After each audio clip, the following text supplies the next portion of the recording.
Hello guys, and welcome to my new video. This one is going to be about red flags in companies. And one of the biggest one there is the distrust of the management. So, a little backstory. Recruiters are fairly persistent people, especially on LinkedIn, and they send me new positions quite often. And this position seemed quite okay, so I said, okay, let's proceed with it. It was for an asset manager, and I usually like asset managers because they are small companies, and you know why I like them. If you don't, go watch my other video on this subject. So the first interview was fine. The person on the other side asked me a few questions, I asked a few questions as well, everything great so far. But after the interview, I started to get this feeling in my gut that something was not right. And it was definitely not my breakfast. There was this one question which stood out. And it was, we do not support remote work and you will work from the office only. Is that okay? And I was like, yeah, I don't have a problem with working from office. I've done this for a long time, like before the pandemic, almost like 20 years. It's fine, whatever. Yeah. But then I realized, going over this in my head, that the pandemic has changed loads of things. And also I had a question about support. So there was no out of hours support requirement or no special KPIs on bug fixes and on support, like just the system running on time and whatever. This was purely like development role. Just do some conversion of legacy code into a brand new one. So why would you want to keep developers in the office all the time? So it was like, what is this? So I decided to take a quick look at Glassdoor, and I usually would advise everyone to check Glassdoor. The Glassdoor confirmed basically what I suspected. The management does not trust its employees. Now, I don't trust every review on Glassdoor.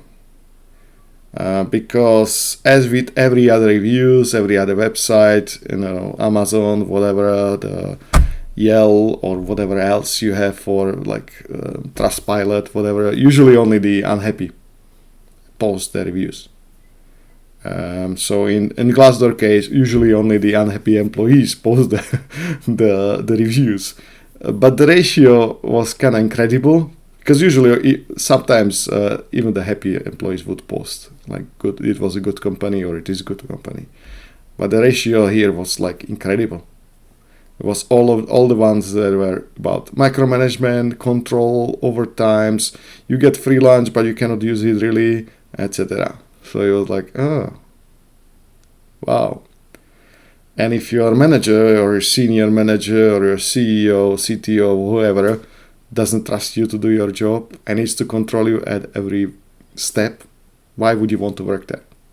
Like they are hiring you as an expert. Why would they want to control everything that you do? So why would you want to work there? Money? If you care about the money, I would not go like employee. I would take a contract. You get much more money. You get better tax treatment, usually.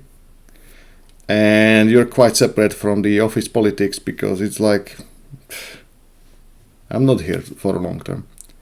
If you want career, forget that. Like, if you're not trusted, why would they promote you? They will try to control every step and they will badger you all the time. And you will hate working there within 3 months. There is no career there. So once I figured it out, I basically decided that this is not for me. So you need to weed out as well bad companies during the interview process because they don't hold all the power. Like, do you think that they hold all the power? But they don't. Because you can always say the most powerful word to the recruiter. You know which one it is. No. You say no. The company might be interested. And I think mine was from the way the interview was going. You can get a feel for it. But why bother with an opportunity that's a bad one? You can always find a new ones. And if not, then you can always create some for yourself. Don't be the nice guy or girl and say yes to everything just to be like, accept it. I'm accepted. No, forget it. Be the bad guy and say no if position doesn't feel right. Hey, guys, thanks for watching. Please like, comment and subscribe.